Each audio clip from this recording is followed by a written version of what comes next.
Mes chers collègues, je vous propose de commencer notre audition avec Monsieur le ministre auprès du Premier ministre en charge des Outre-mer, notre très cher collègue François Noël, qui a encore quelque temps ici occupé la prestigieuse fonction de président de la Commission des lois. Je pense qu'un certain nombre de nos collègues, malgré, comme nous le disions, la concurrence qui est rude, puisqu'on est en plein discussion sur le projet de loi de finances sécurité sociale et puis que le Congrès des maires continue à battre son plein. Donc nous sommes très heureux de vous accueillir, Monsieur le ministre, cher François Noël, au sein de cette enceinte de la Commission des affaires économiques. Le dernier ministre des Outre-mer entendu dans le cadre du budget dans cette salle de commission était Madame Georges-Paul Langevin en 2015, chère Micheline. Donc ça fera presque 10 ans. Nous avons donc réparé cet oubli ou cette carence pendant pratiquement 10 ans de ne pas avoir auditionné un ministre des Outre-mer, alors que les Outre-mer, pour une partie, sont rattachés bien évidemment à la Commission des affaires économiques et que nous avons comme membre de cette Commission des affaires économiques la présidente de la délégation à l'Outre-mer. Aujourd'hui, au regard des enjeux socio-économiques auxquels font face nos DROM, nos COM, ainsi que la Nouvelle-Calédonie, il m'a paru important de vous entendre, Monsieur le ministre, et nous le referons, si vous le voulez bien, dans les mois à venir, en coordination avec la délégation sénatoriale aux Outre-mer, qui est présidée par notre collègue sénateur de Saint-Barthélemy, Micheline Jacques, que je salue pour le travail qu'elle accomplit et qui est un membre éminent de notre commission. Il n'est pas possible de décrire les enjeux des Outre-mer de façon globale et univoque, tant chaque territoire est unique de par son histoire, sa géographie, ses problématiques et ses aspirations. Aussi, Monsieur le ministre, je ne donnerai que quelques coups de projecteur et je commencerai logiquement par évoquer la crise du pouvoir d'achat en Martinique, d'autant plus que vous revenez de la Martinique à l'issue d'une visite de 4 jours. Si un amendement du gouvernement visant à exempter de TVA certains produits de première nécessité en Martinique et en Guadeloupe est un signal positif, de même que la signature du protocole de lutte contre la vie chère le 16 octobre dernier, quelle réponse le gouvernement entend-il apporter sur le long terme au fléau de la vie chère vécu comme une profonde injustice par certains de nos compatriotes. Concernant plus spécifiquement les actions de la mission Outre-mer, j'évoquerai un sujet qui me tient à cœur et pour lequel je sais que la délégation avait rendu un important rapport en 2021, celui du logement. Les chiffres en la matière sont pour le moins assez inquiétants. La loi de programmation relative à l'égalité réelle Outre-mer, dite loi EROM de février 2017, prévoyait la construction de 15 000 logements sociaux par an pendant 10 ans. La réalité est que moins de 4 000 logements sont en moyenne livrés chaque année depuis 2017 et du côté de la réhabilitation, les chiffres ne sont guère plus encourageants. Or, nous savons que ces territoires, pour des raisons démographiques et de faiblesse des revenus, ont un besoin crucial de logements sociaux. Je pense plus particulièrement à Mayotte ou à la Guyane, quand d'autres, pour des raisons également démographiques, mais tenant au vieillissement de la population, sont en demande de réhabilitation et de transformation des logements. Je pense là notamment à la Guadeloupe, à la Martinique, voire à la Réunion, où les besoins sont plutôt mixtes.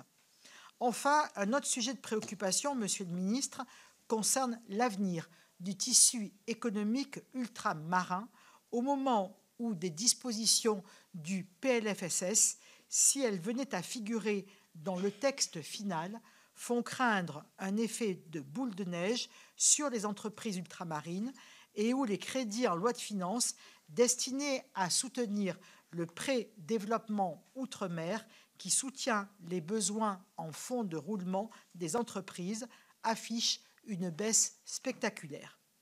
Dans le contexte budgétaire que chacun sait délicat et alors même que les besoins des territoires ultramarins sont parfois urgents, quelles sont les lignes de force du budget de votre ministère pour 2025 ? Vous avez vous-même déclaré, il y a peu, lors de votre audition devant la délégation aux Outre-mer, que la baisse de 37% du programme 123, qui supporte l'essentiel des inventions de la mission en faveur des territoires ultramarins, n'était pas négligeable, alors qu'il fallait respecter le lien de confiance entre l'État et ses territoires. Et par-delà le débat budgétaire, quelle est votre vision des priorités pour les années à venir de la politique en faveur des Outre-mer ? Je sais que vous êtes attaché à travailler à une meilleure adaptation des normes aux réalités ultramarines, de même qu'à l'importance d'éviter de produire de la norme non concertée depuis Paris. C'est sans doute là votre côté sénatorial qui s'exprime. Monsieur le ministre, je vous cède sans plus tarder la parole en rappelant que cette audition est diffusée en direct sur le site internet et sur les réseaux sociaux du Sénat. Ce sont ensuite nos collègues qui vous interrogeront, en commençant bien sûr par la présidente de la délégation sénatoriale aux Outre-mer et qui est également rapporteure pour avis des crédits de la mission Outre-mer, Micheline Jacques. Voilà, je vous cède bien volontiers la parole, Monsieur le ministre des Outre-mer.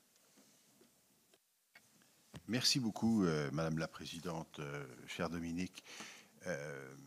Mesdames, Messieurs les sénateurs et sénatrices, vous doutez bien que c'est avec plaisir que je retrouve le chemin du Sénat. Entre Oudinot et le Sénat, ça va finalement assez vite.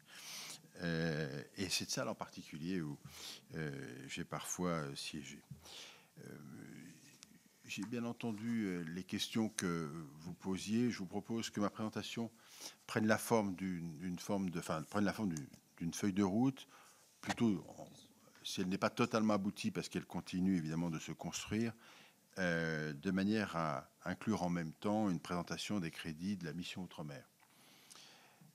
Cette mission, d'ailleurs, se caractérise par un budget d'intervention qui vise avant tout à venir en appui des politiques sectorielles pour prendre en compte, évidemment, les spécificités ultramarines et appuyer les enjeux prioritaires, en tous les cas qui sont construits soit par l'État avec les collectivités.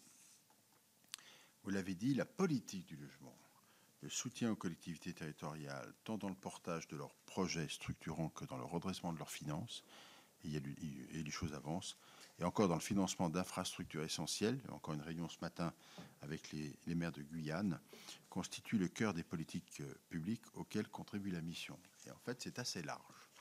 Donc, c'est une mission qui est très interministérielle, et donc on aborde quasiment tous les sujets. La situation que je vous décris demande en fait des réponses rapides, dont certaines relèvent souvent d'ailleurs du bon sens et d'autres de l'urgence dans le cadre de l'examen budgétaire actuel. Vous le savez sans doute, les crédits de la mission Outre-mer enregistrent en fait une baisse de 12% en autorisation d'engagement et de 9%, une baisse de 9% en crédit de paiement en comparaison avec la loi initiale de 2024. Cette baisse, en réalité, est beaucoup plus forte pour le programme 123, qui relève directement intitulé « Conditions de vie Outre-mer », avec là, et vous l'avez dit, vous l'avez rappelé, moins 37% en autorisation d'engagement, alors que pour le programme 138, Emploi Outre-mer, il y a une légère hausse, mais qui en réalité est motivée par l'augmentation du montant du remboursement des exonérations de charges sociales à la sécurité sociale. Nous sommes sur cette ligne budgétaire que simplement, j'allais dire, le notaire ou le greffier des dépenses et des recettes, et on assure que cela, malheureusement, les choses sont ainsi. Je l'ai déjà indiqué dans plusieurs reprises que face à la baisse annoncée des crédits de cette mission, depuis que je suis en poste, alors on doit être le 21 aujourd'hui, c'est peut-être demain, je ne sais plus, ça va faire 2 mois pile, demain ou après-demain. Je me suis fixé quelques règles simples, et en fait, une règle qui devrait être permanente, j'allais dire quasiment universelle, c'est de tenir les engagements de l'État, qui est le premier point majeur, me semble-t-il, de notre travail. C'est le seul moyen, mais on le sait dans cette maison, plus qu'ailleurs peut-être encore, de maintenir le lien de confiance entre les territoires et bien sûr l'État. J'ai souhaité aussi, et je souhaite de toute façon tenir un langage de vérité, en prenant le nécessaire équilibre entre la juste contribution des Outre-mer à l'effort national du redressement de nos comptes publics, dont nous savons tous ici quelle est la situation, et évidemment la préservation des intérêts de nos territoires ultramarins, pour lesquels j'essaye d'œuvrer le mieux possible depuis quelques jours, quelques semaines. Avant de vous parler peut-être du budget 2025, je voudrais néanmoins insister sur les crédits que j'ai obtenus auprès du ministre en charge des comptes publics pour assurer la fin de gestion 2024, qui permet là de tenir les engagements de l'État. C'est quand même un sujet, parce que tout le monde a les yeux tournés vers 2025, mais enfin il restait à finir l'année, quoi. Donc bien évidemment, c'est ainsi que 220 millions d'euros d'autorisation d'engagement et 225 millions d'euros de crédits de paiement ont été selon le terme communément admis, dégelé, et surtout que nous avons obtenu 55 millions en autorisation d'engagement et 33 millions en crédit de paiement, de crédits nouveaux, ce qui nous permet de couvrir l'exercice 2024 dans de bonnes conditions. C'était à tout le moins la moindre des choses. Pour ce qui concerne 2025, nos échanges continuent de se poursuivre, je le lis très librement, notamment avec le ministre du Budget, et je pense, ou j'espère en tous les cas, que celui-ci sera bientôt, pas le ministre lui-même, mais le budget rehaussé dans les conditions que l'on souhaite. Il y a ce consensus qui se fait sur le maintien des engagements de l'État, bien évidemment, grâce à la hausse de nos crédits, et dont l'objectif, et si je suis très transparent, est d'atteindre le niveau de 2024, et dont l'honnêteté intellectuelle m'impose de vous dire qu'on ne sera peut-être pas tout à fait au même niveau, mais tangent, parce qu'il faut bien participer d'une façon ou d'une autre à l'effort collectif du redressement des comptes de la France. Les négociations se poursuivent, y compris aujourd'hui comme hier, et sans doute encore un peu demain. Nous convergeons sur cette ligne consistant à préserver la continuité territoriale, les contrats de convergence et de transformation. Alors, l'acronyme de tous les spécialistes, c'est CCT. Les quorums, c'est très très important. La LBU, vous l'avez évoqué, cette ligne budgétaire unique concernant le logement, et les crédits d'intervention de l'AFD. Par ailleurs, comme vous le savez, les collectivités sont amenées à contribuer à la réduction de la dépense publique à travers la mise en place d'un fonds de précaution qui était inscrit dans les dispositions de l'article 64 du PLF pour 2025. Eh bien, ce dispositif, si toutefois il avait été maintenu, aurait permis de prélever 86 millions d'euros sur les collectivités ultramarines.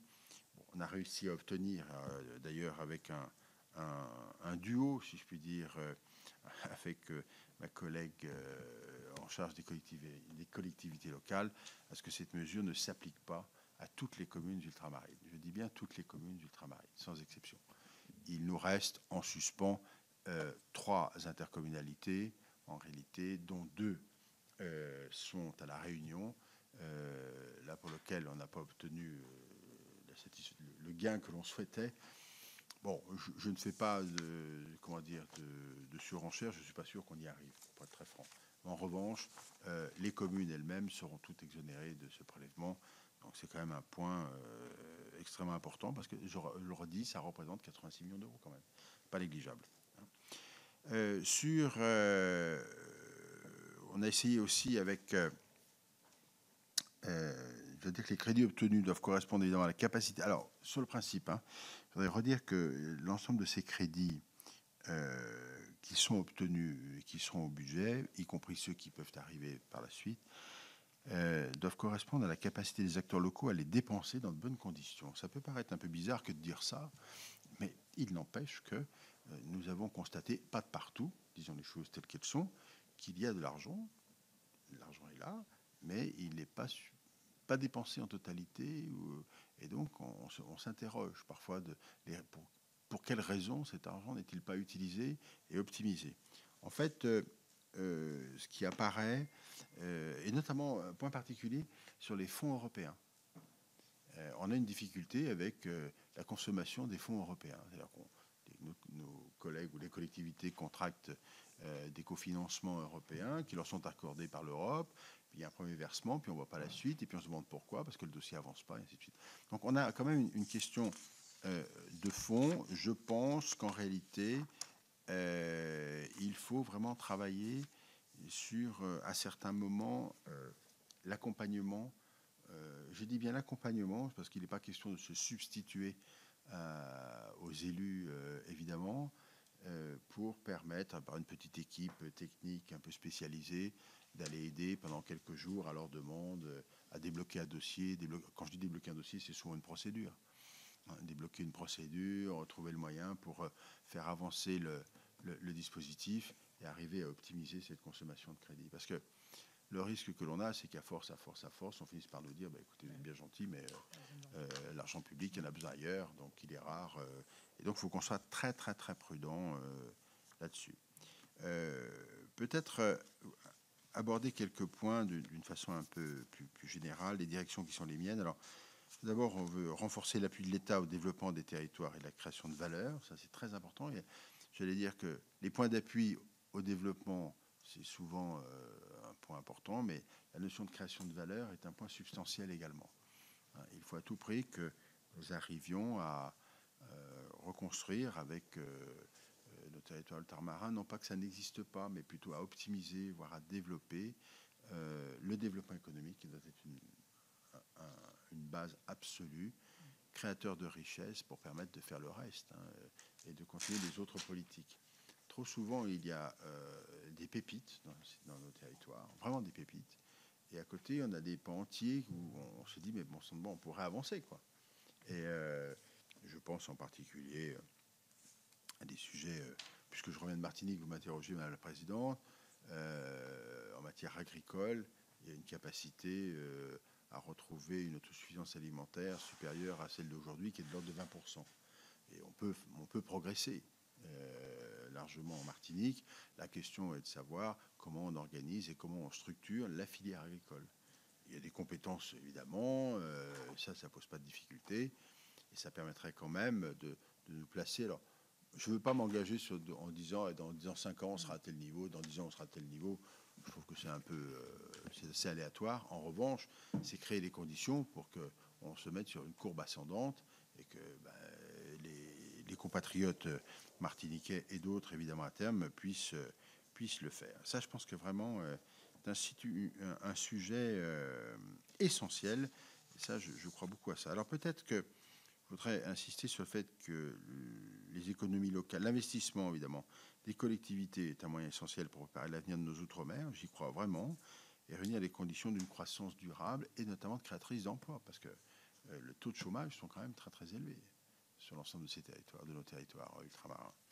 Cet investissement permet de répondre aux attentes légitimes de nos concitoyens, c'est évident, qui ont besoin, qui nécessitent le portage de projets aussi divers que les équipements routiers, c'est-à-dire qu'on touche à tous les domaines, ou encore les centres de santé. On a, dans le cadre de la nouvelle génération des fameux CCT qui viennent d'être signés, on a un engagement de l'État à hauteur de 794 millions d'euros pour la période 2024-2027. Ça vient d'être signé. Ces contrats contribuent au développement économique, évidemment aussi au développement social, ainsi qu'à la transition écologique et énergétique des territoires ultramarins, en cofinançant les projets d'investissement structurants portés par les collectivités territoriales ultramarines. Ce point particulier sur la transition écologique et énergétique est fondamental aussi. Et il est un des socles des politiques que l'on développera dans les mois, dans les semaines, ou qu'il faut développer dans les années qui viennent, parce qu'on part objectivement d'un peu bas, et on a donc une capacité de progrès très rapide et à mon avis assez importante, et il faut en profiter. En plus, c'est tout à fait intéressant pour nos territoires. Pour 2025, j'ai souhaité que les crédits que nous allons mobiliser répondent à la capacité effective d'engagement des projets, je vous le disais, et qu'ils soient lissés sur une période un peu plus longue, au lieu de 4 ans, de 6 ans, ce qui nous permet de nous caler, c'est pas tout à fait anodin, avec les plans État-région, et qu'on a à peu près les mêmes délais. Si on veut arriver à contractualiser les choses dans le développement, c'est vraiment, ça me paraît vraiment essentiel. De la même manière, le Fonds exceptionnel d'investissement, le fameux FEI, qui constitue un levier indispensable pour le financement d'équipements structurants de ces territoires et d'amélioration des conditions de vie des populations, notamment dans le domaine sanitaire, social et environnemental, favorise la réalisation des projets à fort impact sur l'emploi et la commande publique. 110 millions d'euros sont prévus en autorisation d'engagement. Pour être tout à fait, et je parle sous le contrôle, c'était l'année dernière, au budget 2024, fixé à 160 millions d'euros, et on a constaté que ce n'était pas consommé. Et l'enjeu, c'est de se mettre au niveau de consommation pour pouvoir basculer potentiellement ces crédits, le supplément de crédit ailleurs, ou contribuer, j'allais dire, à l'économie générale du système. Les communes les plus fragiles seront accompagnées dans l'assainissement de leur financement au titre des contrats quorum. C'est vraiment un dispositif qui est d'une efficacité redoutable. Ça fonctionne. Il y a 12 contrats en cours aujourd'hui et les contrats sont respectés. On est à peu près à 10 millions d'euros d'autorisation d'engagement et un peu plus de 21 millions 500 sur les crédits de paiement. Pardon. Donc ça, c'est un point important. On nous en demande plus. Ce n'est pas toujours facile de répondre tout de suite. Il faut qu'on termine ceux qui sont engagés, mais en toute hypothèse, tous les contrats quorum qui ont été signés ont contribué à une meilleure gestion des collectivités locales. Et les maires qui se sont engagés dans ces contrats, je crois, y compris certains qui sont allés un peu en se disant bon, bof, bof, finalement sont assez contents et ça marche assez bien. Enfin, je souhaite que les moyens de l'AFD, dédiés tant au financement des collectivités territoriales avec des prêts favorisant le développement durable des Outre-mer, qu'au soutien de l'ingénierie locale, soient sanctuarisés. Puisque je rappelle que pour l'ingénierie locale, c'est les équipes qui viennent au soutien. C'était l'AFD qui l'assurait principalement. On verra si on ne peut pas soit les renforcer, soit trouver un autre dispositif pour s'adapter. Donc ça, c'est très important. On n'oublie pas non plus les dispositifs fiscaux portés par la mission Outre-mer, qui participent à cette croissance. C'est la défiscalisation des investissements productifs est prolongée jusqu'en 2029. Deuxième point, c'est les perspectives pour la jeunesse. C'est quand même un sujet important pour nous. La quasi-totalité des jeunes compatriotes ultramarins sont confrontés à la problématique de la formation, de l'insertion professionnelle et finalement, quelque part, de la vie tout court sur leur propre territoire. Ça, c'est une question de fond. Les besoins sont immenses, les réponses sont multiples. Et parce qu'il faut faire face, vous l'avez rappelé, à la croissance démographique de Mayotte et de la Guyane, et remédier au départ massif, parce que la décroissance n'est pas, enfin la baisse de population en Martinique, en Guadeloupe ou à Wallis et Futuna, qu'on oublie, tout au bout de l'océan Indien là-bas, eh bien, ils ont des diminutions de population. Et si je donne qu'un chiffre pour la Martinique, c'est celui que j'ai en tête, j'ai les autres si ça vous intéresse, mais on est passé en 10 ans de 380 000 habitants à 340 000 habitants. Et ça s'accélère. Donc il faut quand même qu'on soit extrêmement vigilant. Ce sont des points d'alerte qui sont très importants.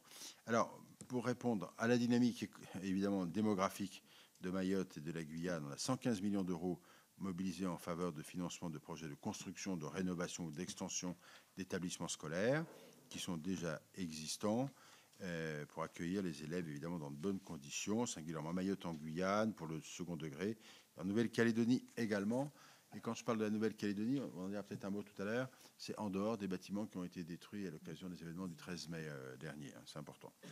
On porte un effort appuyé sur la valorisation des talents et les résultats des jeunes ultramarins. Le programme Cadre d'avenir, que vous connaissez peut-être tous ici, accompagne cette année 110 élèves et donc 110 talents vers l'excellence. C'est un point très important. Et puis l'aide au retour des forces vives et l'accompagnement des étudiants seront également au centre des nouvelles mesures qui sont portées par l'ADOM. L'acronyme, c'est Agence de mobilité des ultramarins. Au total, 22 millions d'euros financeront l'aide à la formation professionnelle, dont 11 millions seront dédiés aux dispositifs locaux de formation des cadres, c'est-à-dire quasi 50%.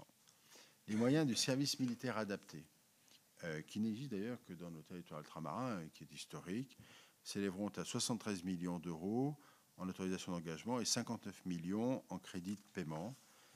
Sincèrement, c'est porté par le monde militaire. C'est un taux d'insertion qui est supérieur à 75% de 6 000 jeunes volontaires stagiaires. Ça fonctionne remarquablement. On forme des gens, on leur donne un métier, des capacités à trouver un travail derrière très important. Ce sont de très belles réussites. C'est un dispositif qui est merveilleux, franchement, et qu'il faut soutenir. Ça, c'est très important. Plus largement, en matière d'emploi, on est attentif à l'efficacité du dispositif d'exonération des cotisations sociales, dit l'ODEOM. Et alors, c'est le fameux article 6 qui a disparu à l'Assemblée nationale, qui apparemment est réapparu hier au Sénat, hier soir dans le cadre du PLFSS, mais pas tout à fait dans le même état de rédaction que celui qu'il y avait au départ. Donc, nous surveillons cela pour les Outre-mer avec beaucoup d'attention, parce que c'est un sujet important pour nous. Troisième point, avant d'aborder le quatrième et donc le dernier point, conforter le pouvoir d'achat des ultramarins. Donc on arrive sur la thématique vie chère, 40% d'écart de prix sur certains produits entre l'Hexagone et la Martinique, 37% a dit tout à l'heure à l'Assemblée nationale, même la députée de la Réunion, sur les mêmes éléments de comparaison. Bon, c'est pas acceptable, quoi, disons les choses telles qu'elles sont. Je ne vois pas comment on accepterait ça nous-mêmes dans l'Hexagone. Donc, il y a un sujet. Alors, pour répondre à ce sujet, notamment en Martinique, lié aux événements, mais il y a un accord qui est intervenu entre le monde économique martiniquais, la collectivité territoriale de Martinique et l'État, sur la base de 6000 produits, qui ne sont pas que des produits d'ailleurs alimentaires, ce sont aussi des produits de première nécessité, d'hygiène, bien sûr, et donc de 69 familles de produits, et avec l'idée, avec l'engagement plutôt que l'idée, que le prix baisse de 20% à compter du 1er janvier prochain.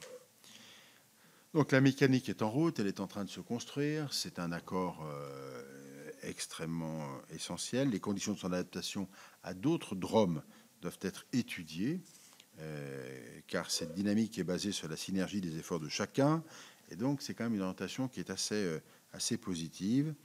Ces orientations complètent les outils déjà portés par le ministère, appuient la négociation des boucliers qualité-prix, moyens dédiés aux observatoires des prix, des marges et des revenus, dont les moyens d'études s'élèveront à un peu plus de 600 000 € en autorisation d'engagement crédit de paiement pour 2025.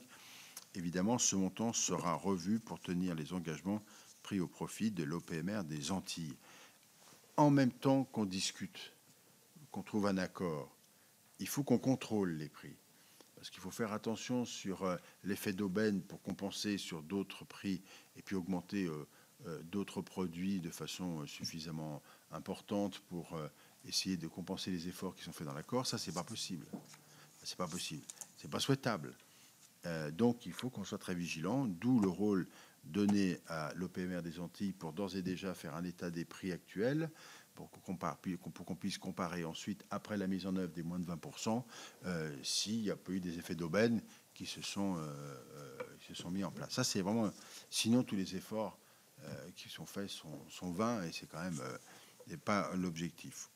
Bon, sur ce point-là, et sur la vie chère d'une manière générale, ça se posera peut-être demain dans d'autres territoires auxquels je pense. En tous les cas, on sent que ça frémit.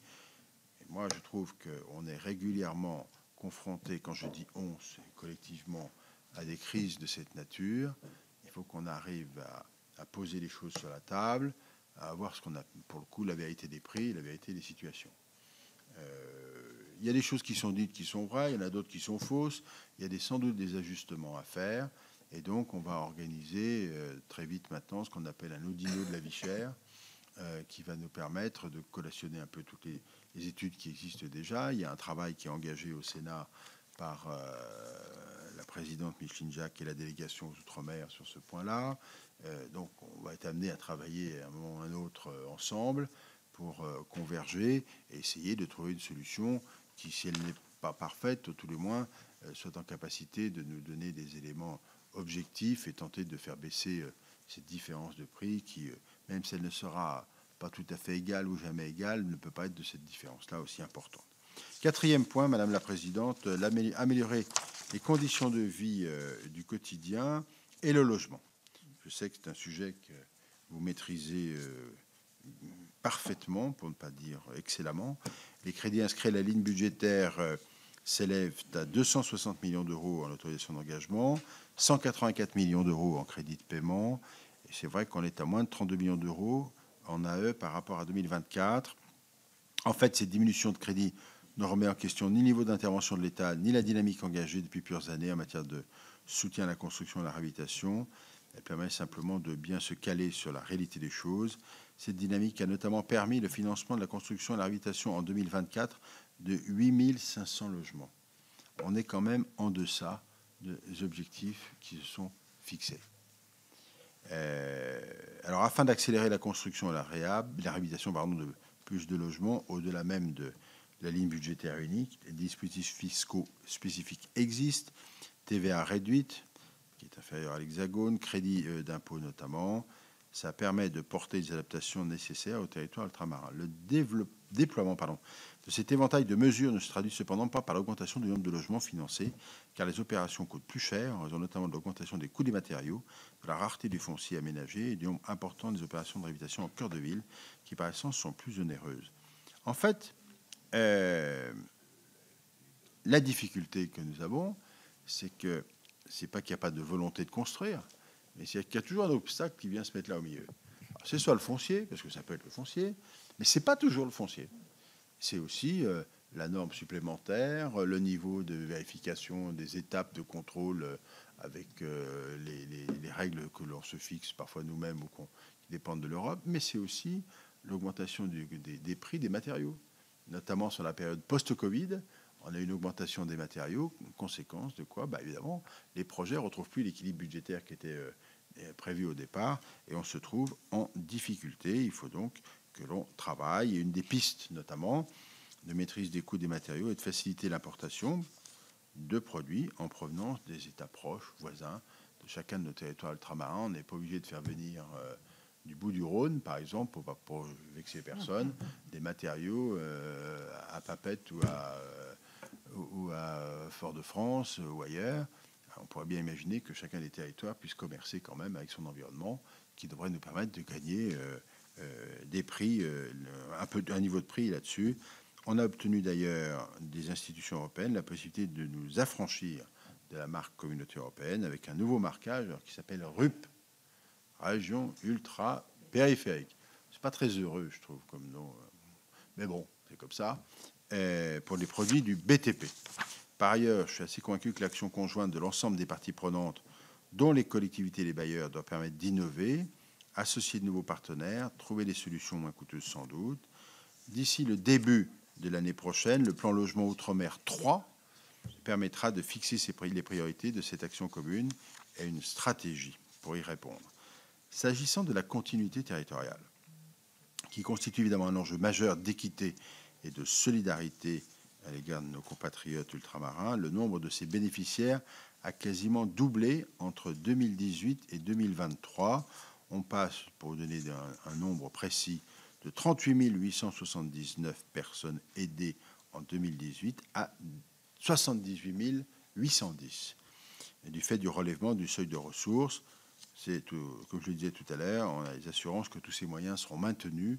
C'est absolument essentiel, donc on ne bouge pas.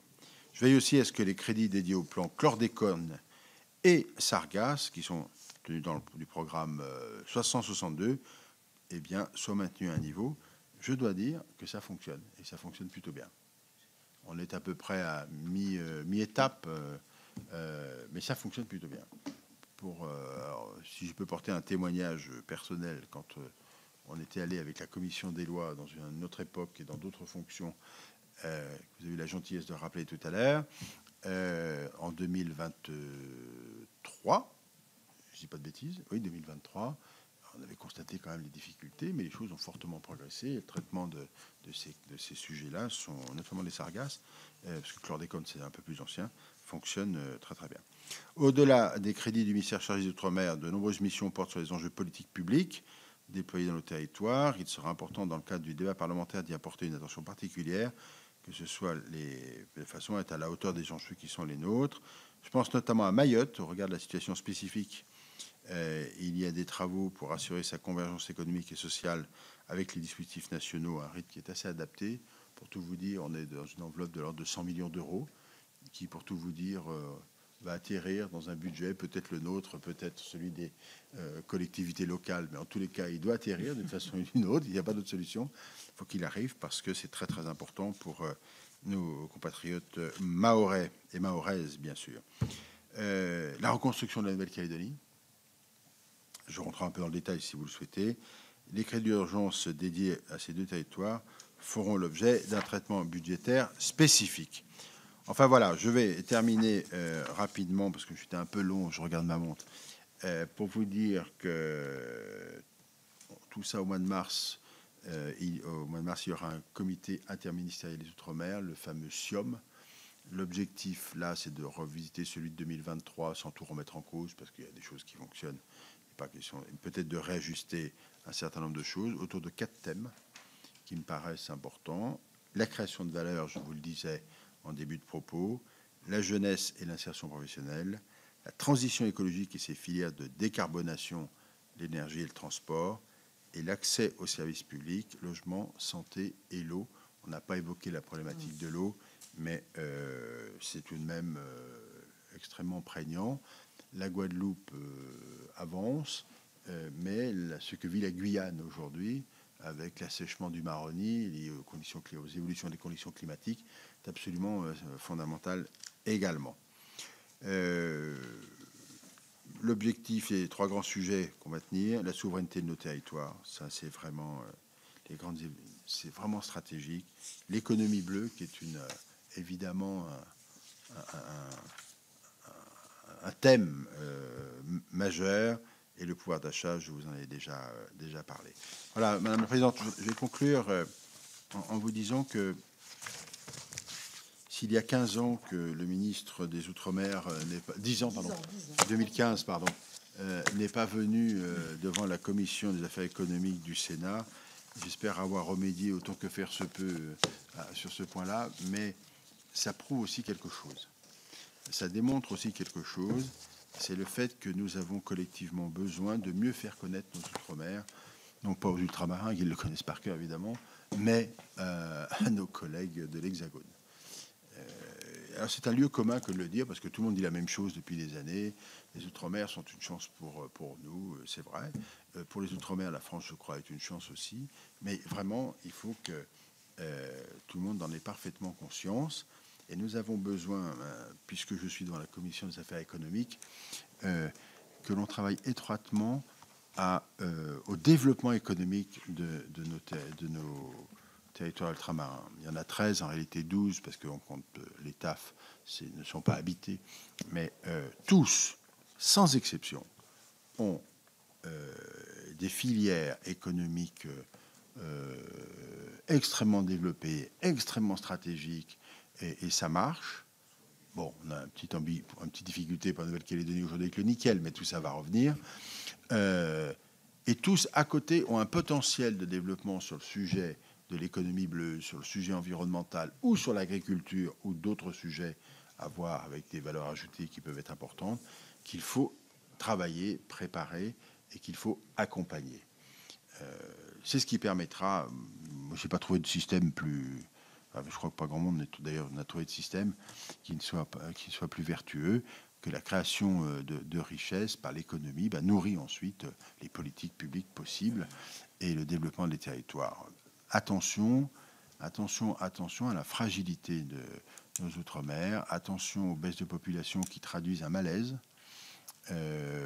attention à beaucoup d'autres choses, à croire que les évolutions institutionnelles, j'en ai parlé un peu dans la commission des lois du Sénat hier, apparaissent comme étant la solution à tous les maux. C'est pas vrai. Le droit est un moyen, c'est pas une fin. En revanche, le projet lui-même des territoires peut être accompagné par une évolution institutionnelle pour être efficace. Ça, faut pas dire le contraire. Enfin, ça peut être intéressant, mais mettons le projet d'abord en place. Donc, je termine par ce petit point qui consiste à dire que au moment où le SIOM va être préparé au mois de mars prochain, on va l'accompagner d'un document stratégique, pas un rapport de 700 pages, mais un document stratégique qui fixe les grandes lignes stratégiques de développement de nos Outre-mer, à la fois globalement et à la fois par territoire. Évidemment, on fait ça en accord avec, en collaboration avec les élus de chacun de ces territoires, pour qu'on fixe une ligne à l'horizon 5, peut-être 10 ans, mais qu'on ait cette ligne-là. Ça répondra d'une part, je crois, à un besoin de clarification des stratégies, deux, à une meilleure lisibilité de ce que l'on fait, à une facilité de contractualisation entre l'État et les collectivités locales et les territoires pour qu'on se mette sur des contrats de 3 ans ou un peu plus, peu importe, à voir, et les financements qui vont avec, pour donner un peu de perspective et de stabilité, et comme le dit d'ailleurs assez justement le Premier ministre, pour lever la ligne d'horizon. On en a vraiment besoin. Et voilà, donc c'est ça l'objectif. Bon, je ne vous fais pas l'article sur, comment dire, on ne sait pas pour combien de temps on est en place, on occupe la responsabilité qui est la nôtre, mais à la limite, j'allais presque dire peu importe, enfin, c'est pas un appel à la censure, mais peu importe. L'important, c'est qu'on ait établi dans ce délai-là, si on arrive à établir dans ce délai-là ces points importants de stratégie, en espérant leur pérennité, quelles que soient les vicissitudes de la vie, on devrait arriver à donner à l'ensemble de nos compatriotes ultramarins une vraie vision pour leur territoire. Voilà, j'ai été beaucoup trop long et je vous remercie de votre attention. Pas du tout, Monsieur le Ministre. C'était bien évidemment ô combien intéressant. Et sans plus tarder, je vais laisser la parole à la présidente de la délégation aux Outre-mer, Micheline.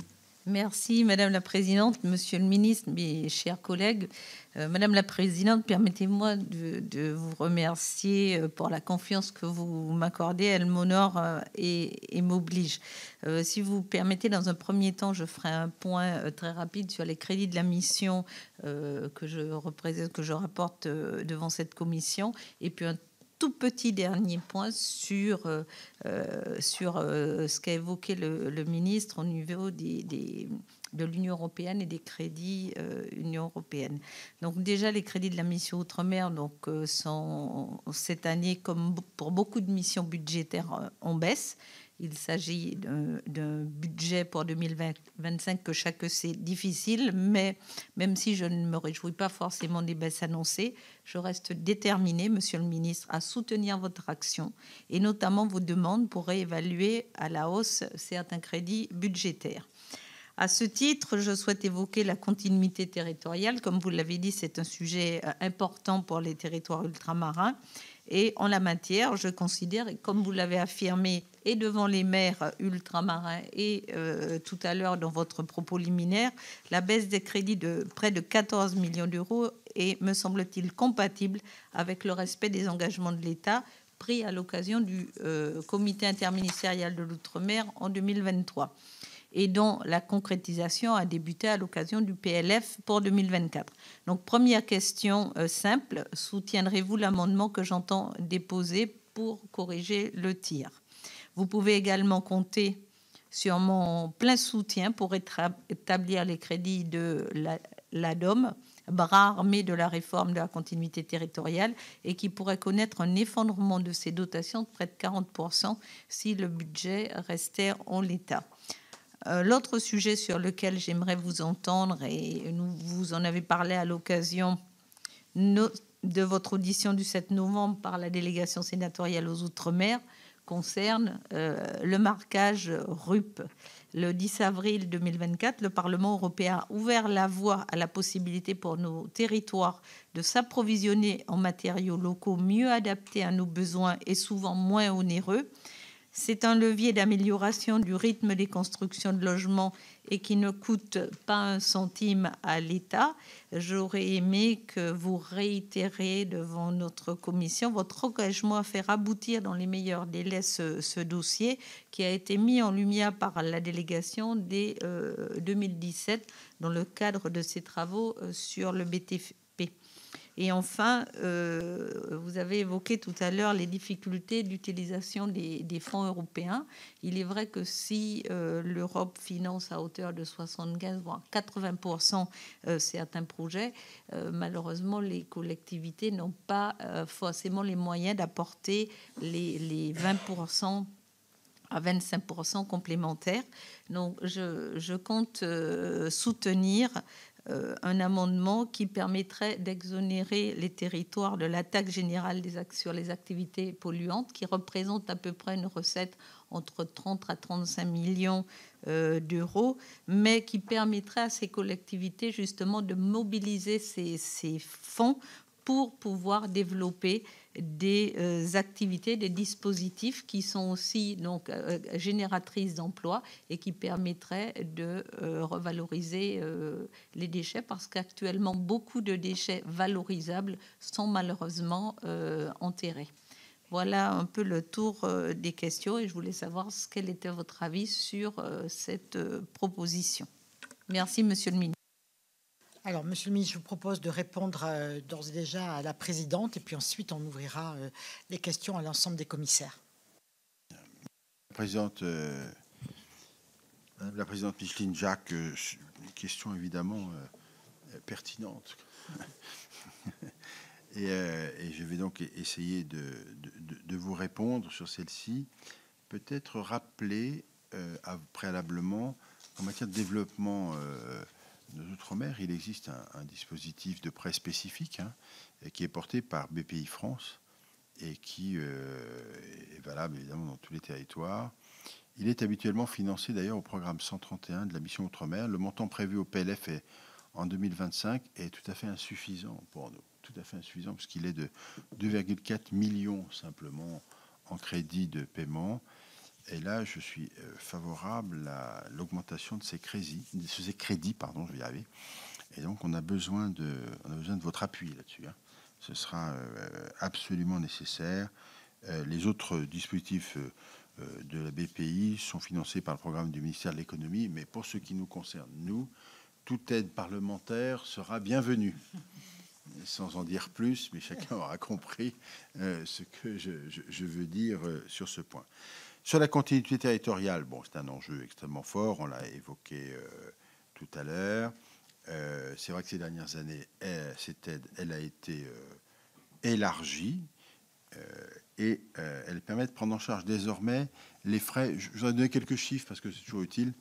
Les frais pour plus de 3/4 des foyers des DROM, en partie et même jusqu'à 100% pour les étudiants, par exemple, pour les billets longue distance, pour les avions. Parce que, évidemment, la particularité de nos Outre-mer, c'est pas tout à fait, les Corses m'en voudront pas, la même chose, puisqu'on se déplace par avion, très principalement. C'est pour d'abord se rendre de l'Hexagone, évidemment, et ensuite, y compris sur place, d'ailleurs, par avion.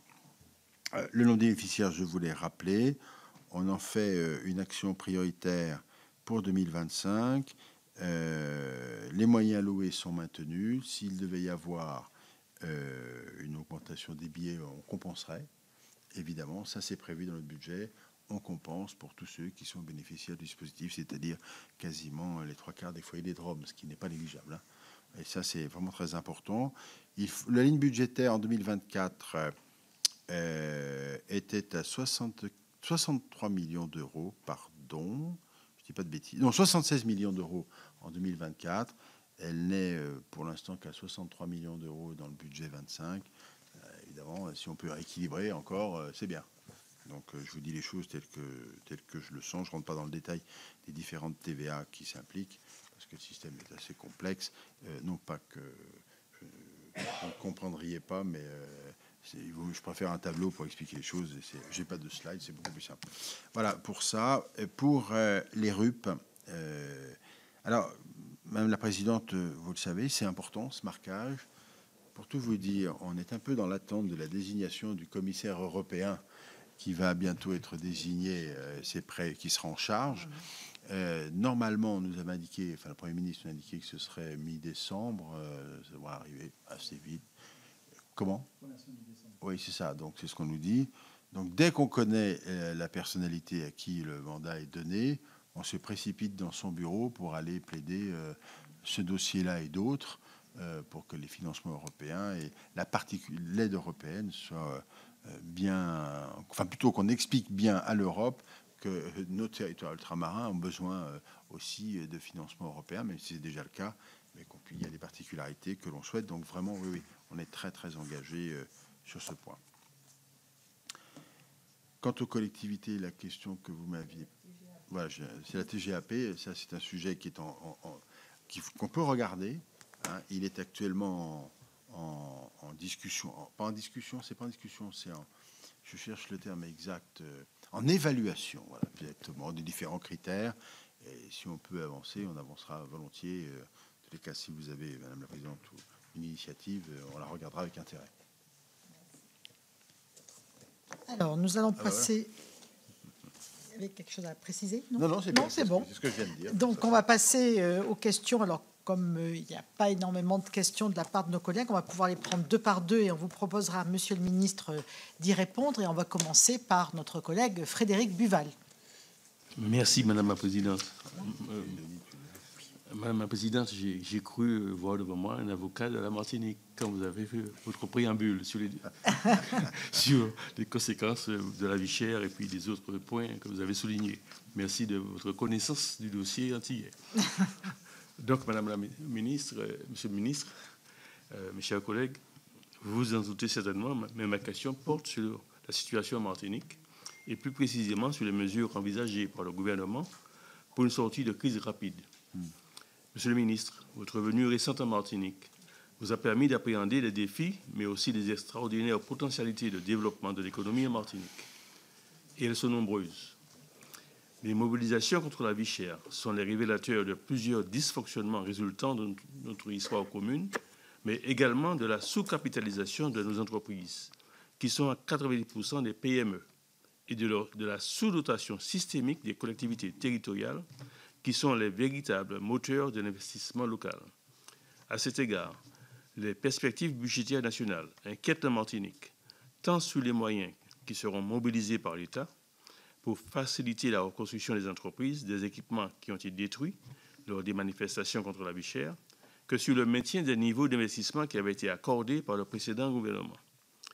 C'est le cas des aides prévues pour les collectivités territoriales dans le cadre des dispositifs Quorum, ou des investissements annoncés pour la reconstruction de l'hôpital de la Trinité. Je tiens à rappeler que la reconstruction des établissements de santé est attendue depuis 17 ans, alors que ce projet structurant fait l'unanimité parmi tous les représentants du centre hospitalier, des syndicats de la municipalité, des parlementaires. Donc la décision a été actée à l'Agence régionale de santé lors d'un comité de pilotage le 9 février 2024 d'accorder une aide de l'État de 10 millions d'euros pour la reconstruction de cet hôpital. Aussi, Monsieur le Ministre, quels éléments pouvez-vous apporter pour rassurer nos entreprises, nos collectivités, mais également l'ensemble de la communauté des soignants du Nord Martinique et de la Martinique tout entière sur le soutien indéfectible de l'État? Je vous remercie. Merci Frédéric. Patrick Chaise. Oui, merci Madame la Présidente. Monsieur le Ministre, une question relativement simple qui ne concerne pas les crédits Outre-mer, mais qui concerne l'Outre-mer. Et vous avez évoqué, Monsieur le Ministre, l'engagement de l'État et le respect de l'engagement de l'État. Et moi, je vais vous parler de Mayotte, et particulièrement à Mayotte, du sujet du numérique à Mayotte. Puisque en 2024, on avait, dans le cadre du projet de loi de finances, voté des crédits pour permettre à Mayotte de pouvoir réaliser son plan de desserte très haut débit de l'ensemble de son territoire.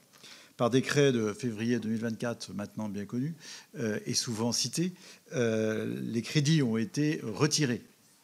Alors que, je le redis, ces crédits étaient des autorisations d'engagement, et non pas des crédits de paiement. 3 ministres, dont votre prédécesseur, ont donc par lettre donné l'engagement à Mayotte d'une remise donc à niveau pour 2025 des crédits concernant ce projet. Dans le projet de loi de finances tel que proposé par le gouvernement, cette ligne n'est pas donc remplie. Un amendement ou les amendements seront déposés ici au Sénat. C'est aussi des amendements que je déposerai dans le cadre de la séance. La question toute simple, c'est de dire, Monsieur le Ministre, peut-on compter sur votre soutien? C'est à vous, Monsieur le Ministre. Encore. et probablement jamais. Donc rassurons-nous, on va rester décontracté. Il faut que je me méfie parce qu'on est filmé. Donc, Monsieur le sénateur Buval, les choses, on s'est croisés la semaine dernière. Tout ce que pourra faire le gouvernement pour soutenir ces territoires sera fait. Sur la Martinique, les conséquences des événements extrêmement violents qui ont eu lieu ne sont pas neutres. Ils pour être très honnête, ils sont pas ce qui s'est passé en Nouvelle-Calédonie est exceptionnel, mais ce qui s'est passé à Martinique est grave et important. J'ai eu, sans vous raconter les choses, mais j'ai eu des commerçants au téléphone qui ont été pillés, y compris pendant la semaine où j'étais présent. Ça fait 2 fois que ça arrive. C'est plus supportable. Donc on a un sujet d'assurance. Ça, on le sait, pour eux, en tous les cas. On a un sujet d'assurance pour ceux qui ont des biens détruits. Ça discute beaucoup avec les assureurs qui couvrent contractuellement les désordres qui ont été occasionnés, mais pose des difficultés dans le cadre des réassurances. C'est-à-dire, profitant de l'événement, disent écoutez, nous, on n'assurera plus les émeutes, et de toute façon, on vous donne un avenant, c'est quasiment un avenant d'adhésion, et si vous ne le prenez pas, vous n'êtes pas assuré. Donc, ça, c'est très, très ennuyeux. Donc, à l'échelle du ministère, notamment d'une autre, mais on est collectif là-dessus avec le ministère de l'économie et des finances. On avance pour pousser les assureurs à tenir leur engagement et à ne pas se comporter comme ils le font. Et on travaille à un sujet de réassurance, parce qu'il existe un dispositif de réassurance au niveau européen. La difficulté, c'est qu'il concerne uniquement les situations de catastrophes naturelles et pas les situations émeutières. Donc là aussi, ça fait partie dans la valise du dossier qu'on va emmener auprès du commissaire européen, parce que tout de même, il faut qu'on puisse essayer de trouver des solutions de ce point de vue-là. Il y a d'autres possibilités aussi qui sont celles peut-être de réfléchir. On l'avait évoqué dans un rapport sénatorial. Je me permets de vous renvoyer au rapport de 2023 fait par la commission des lois, ensuite des émeutes qui se sont tenues après l'affaire du jeune Merzouk, rappelez-vous, à Nanterre. On s'était dit qu'il était peut-être utile de réfléchir désormais, parce qu'on avait les mêmes problématiques d'assurance, de réfléchir désormais à un fonds national qui puisse être un fonds qui puisse apporter un secours type fonds Barnier, mais pour les émeutes en fait. Je pense que c'est quelque chose auquel il faut vraiment réfléchir. Alors de notre côté, on va regarder comment on peut faire, si on peut l'initier. Ça nécessite un peu de travail, mais bon, c'est aussi possible, parce que malheureusement, où je crains que si l'on était confronté à de nouveau à des situations comme ça qu'il ne faut pas, on aura les mêmes problèmes et on aura les mêmes questionnements. Donc il faut quand même qu'on avance là-dessus. Indépendamment de ça, on a mis en place aussi des questions de chômage partiel, qui est aussi possible. Les délais de paiement pour les charges sociales et fiscales, c'est une aide supplémentaire. Sur l'hôpital que vous évoquez, j'avoue que je n'ai pas la réponse. Mais donc, on va vérifier ça. On va regarder, je vous promets la réponse, car effectivement, ça a été évoqué, mais on va regarder. Je ne vais pas vous dire de bêtises, mais on va pas aller. Évidemment qu'il y a un besoin. Enfin, en tous les cas, ça m'a été signalé la semaine dernière. Il y a un besoin. Il faut qu'on regarde ça très près. Donc, pas de réponse positive ou négative, enfin, surtout négative. On regarde ça et je vous dirai précisément. Sur les moyens, à la fois les contrats de convergence et à la fois les quorums, je regardais les chiffres, on est à pleine charge pour la commande publique, ça fonctionne assez bien. Il faut aussi que, si je puis me permettre, que les collectivités assurent aussi le paiement de leurs fournisseurs assez vite dans les projets et engagent les projets. C'est toute la difficulté que l'on avait tout à l'heure quand je vous dis on a une sous-consommation parfois, pas de partout, et parfois on a une sous-consommation. Et ça, il faut se poser la question du pourquoi, parce que l'argent qui est placé sur des projets qui n'est pas utilisé, c'est autant d'argent public qui ne file pas dans le système économique et pour les fournisseurs, et ainsi de suite, et ainsi de suite. Donc ça, il faut qu'on soit très prudent. On m'a donné les chiffres là, notamment, par exemple, sur le contrat, le CCT en génération 24-27 prochain, pour nos compatriotes martiniquais, le montant qui est contractualisé, c'est 23 365 000 euros. C'est pas négligeable. Donc ça, c'est important. Mais si je vois le contrat précédent, c'était à peu près identique à quelques euros près, et tout a été consommé. Donc voilà, et c'est vrai pour d'autres. Je pourrais vous faire la liste, c'est pas la question. Mais vraiment, ça, on aidera bien sûr, mais il faut aussi que nos collectivités consomment bien leur crédit pour nourrir le système économique local. C'était votre question. Et il y avait une autre question Ça, c'est après. Il y avait une autre question sur les quorums, et je vous l'ai donné. J'ai pas le... Si les quorums, par exemple, le quorum en cours, alors on parlait de l'hôpital de la Trinité, je dis pas de bêtises, hein. Ouais, il est prévu 2 640 000 euros. Pardon? Pour la commune, oui. Oui, pour la commune de la Trinité. Alors, je ne sais pas si elle participe si elle participe à la construction de l'hôpital, je ne sais rien. Non, pas directement. Enfin, par exemple, c'est un exemple. C'est 2 640 000 euros qui est programmé avec la Trinité pour avancer. Mais sur les autres financements, je vais regarder de l'hôpital, il y a un sujet. Je ne suis pas capable de vous répondre à ce stade. Je m'en excuse, mais je préfère vous dire cela que vous dire des bêtises. Et quant au déploiement de la fibre, pour le sénateur Patrick Chaize, en fait, l'objectif, hein, je vous l'avais rappelé, c'est 100% de fibre à l'horizon 2028-2030. On est dans le cadre du plan France Très Haut Débit, qui est porté, bon, peu importe par le programme, c'est 50 millions, un peu plus de 50 millions d'euros. On s'est engagé à l'inscription des crédits additionnels pour 2025 pour l'État. Donc, on va tenir notre rang sur ce point-là, plus les signatures que vous attendez assez rapidement, de ce que j'ai compris. Mais c'est un autre problème. Mais sur ce point-là, en tous les cas, on tiendra les crédits.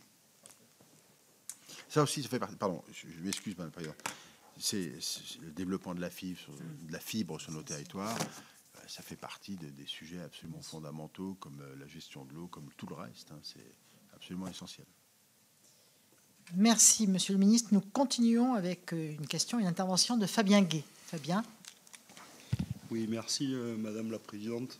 Merci Monsieur le Ministre de vos propos introductifs qui ne nient pas la baisse et qui nous dit comment on affronte la réalité en essayant de faire face à une situation complexe. Vous l'avez dit aussi Madame la Présidente, qui est diverse, parce que moi je ne connais que 2 territoires, donc je ne me permettrai pas de dire que je connais tous les territoires ultramarins, la Guyane et un peu la Guadeloupe, un peu mieux la Guyane. Mais je sais que c'est complètement différent de la Réunion et de d'autres que vous avez évidemment cités. Et moi, je me suis rendu depuis que je suis parlementaire dans ces 2 territoires. Je suis parlementaire de la Seine-Saint-Denis, un département très jeune qui contribue beaucoup, contrairement à ce qu'on croit en impôts, mais qui est discriminé, puisque c'est Édouard Philippe qui l'avait reconnu, un recul des services publics plus qu'ailleurs. Mais quand je suis arrivé en Guyane, là, je me suis retrouvé dans un autre monde.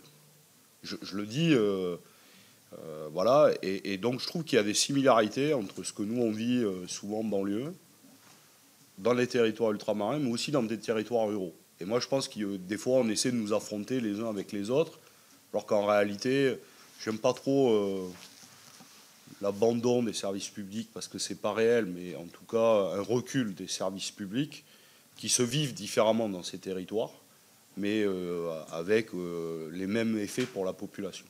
Et moi, je le dis à mes collègues dans leur diversité ultramarins, je les trouve très patients par rapport à l'État.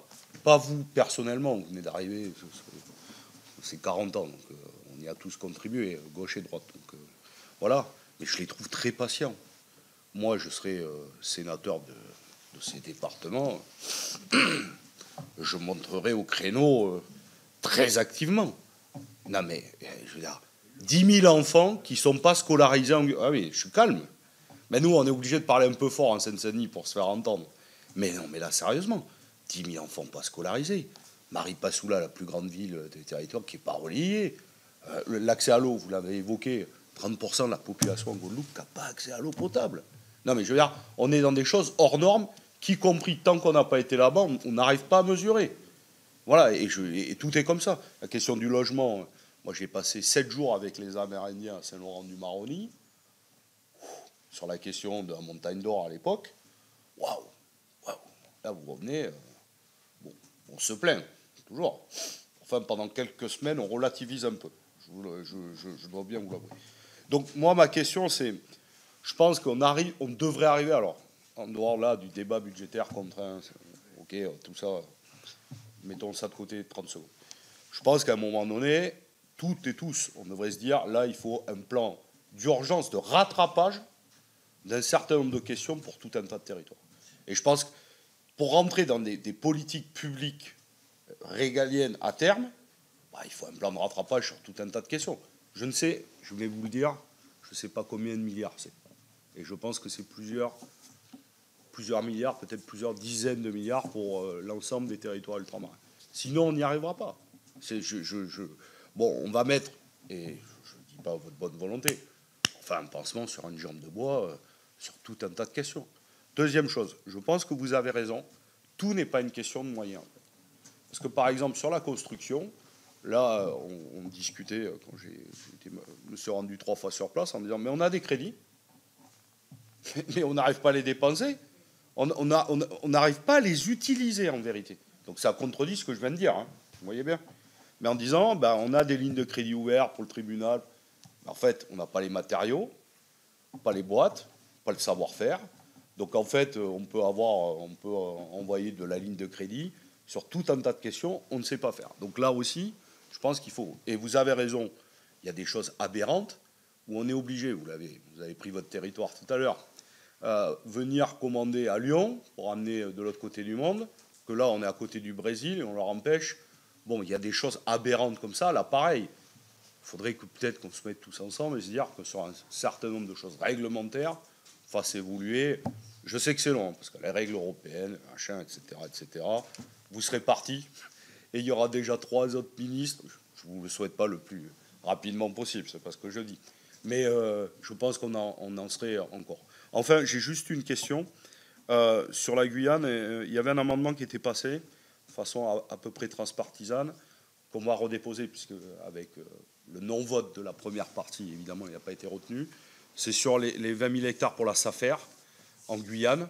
Là, on a une vraie question. C'est issu des accords de Guyane de 2017. Il y a une vraie question autour de l'autonomie alimentaire pour la Guyane. J'ai juste une question. Est-ce que vous soutiendrez ou pas cet amendement? Et j'espère qu'on arrivera, comme à l'Assemblée nationale, de façon unitaire, à pouvoir le voter. Voilà, je vous remercie en tout cas. Merci beaucoup, Fabien. Gilbert Favreau. Monsieur le ministre, au-delà du plaisir que j'ai à vous retrouver dans les murs de cette grande maison, je voudrais vous poser 2 petites questions. Une question concernant les transports et une autre concernant l'eau. Sur les transports, les habitants des territoires d'outre-mer doivent faire face, ce n'est pas nouveau, à une inflation très importante. Parmi les coûts qui passent souvent inaperçus, il y a celui des transports aériens, qui limite la mobilité et les liens économiques avec la métropole. Je pense notamment à la taxe de solidarité sur les billets d'avion, qui devrait par ailleurs augmenter avec le nouveau budget. Donc c'est ma première question. Quelle est votre position sur ce sujet et comment garantir une meilleure accessibilité de ces collectivités d'outre-mer à la métropole? Deuxième question, parmi les sujets qu'un ministre de l'outre-mer doit gérer, il y a celui de l'eau. Notre collègue Gay évoquait la question tout à l'heure. Contrairement à la métropole, la gestion de l'eau dans nos provinces ultramarines n'est pas gérée convenablement. Dans les Antilles, l'eau potable est diffusée de manière intermittente. À Mayotte, la mauvaise gestion de l'eau a même fait ressurgir cet été une maladie qu'on ne connaissait plus dans les pays du tiers-monde, le choléra. Ces difficultés d'infrastructure sont un frein pour le développement économique de ces territoires. Quelles mesures comptez-vous prendre pour améliorer ce service public?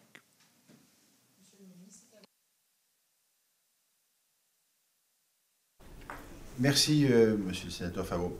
Pour monsieur le sénateur Fabien Gay, sur le constat, je crois qu'on le partage. Pour tout vous dire, j'étais ce matin avec les maires de Guyane en rendez-vous. La question d'une voirie qui rejoint Maripasoula et qui revient en direction de Saint-Laurent-du-Maroni. Il y a une étude qui a été faite, elle va bientôt être rendue publique, donc on va regarder ça de très très près, parce qu'il faut que vous sachiez, en tous les cas pour l'ensemble des parlementaires qui sont ici, que le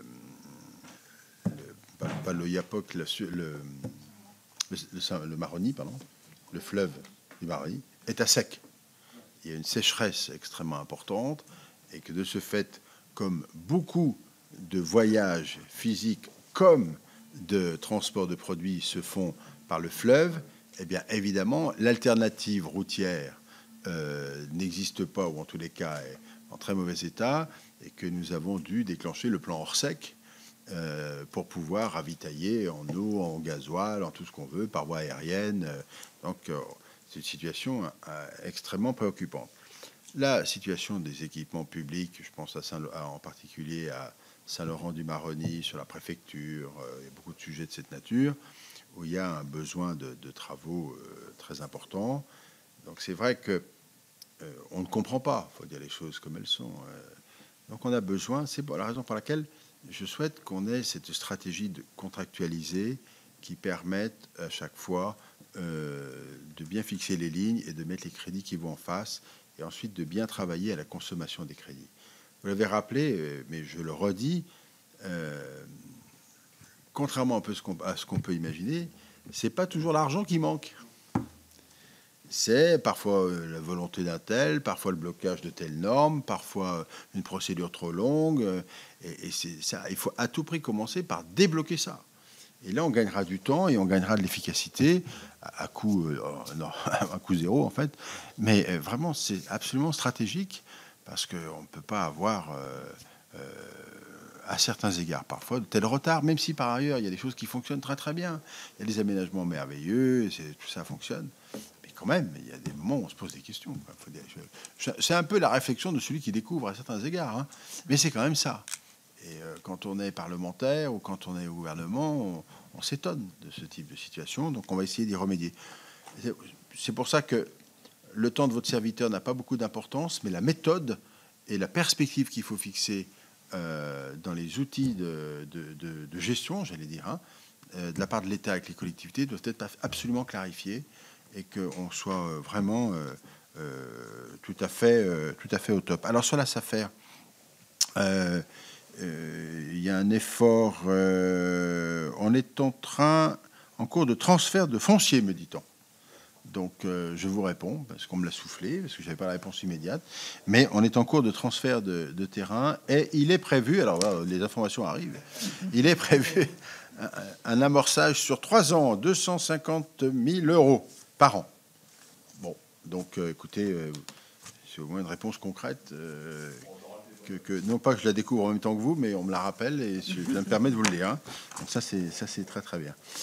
Monsieur le sénateur Favreau, sur les transports, oui, j'ai en partie répondu tout à l'heure à la question, mais peut-être une précision quand même, puisque vous me parliez des taux sur les billets d'avion. Le texte qui était d'origine, en tous les cas, on passerait d'une taxe de 2,63 € à une taxe à 9,50 €. C'est une augmentation de 7 € par trajet. Et l'ADOM, nous, on a pris l'engagement, je le redis, de compenser à due concurrence du nombre de personnes qui sont bénéficiaires du dispositif de l'ADOM pour que l'impact soit égal à 0. Donc ça, l'engagement est pris publiquement depuis longtemps et on a tenu compte dans nos affaires. Donc on a au moins cette première réponse.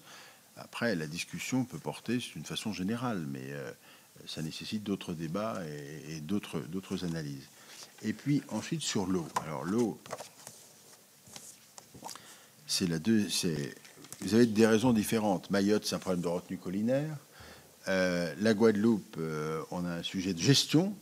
C'est pas qu'il manque de l'eau, mais c'est sa gestion qui pose difficulté. Alors 2021, sauf erreur de ma part, alors je parle de mémoire, un texte de loi, on a légiféré quand même pour mettre dans la loi. Alors pour ceux qui étaient à la commission des lois, ils s'en rappellent peut-être, on a légiféré pour mettre dans la loi la constitution d'un syndicat, pour que ce syndicat puisse avoir la gestion de l'eau en Guadeloupe, et il est en place.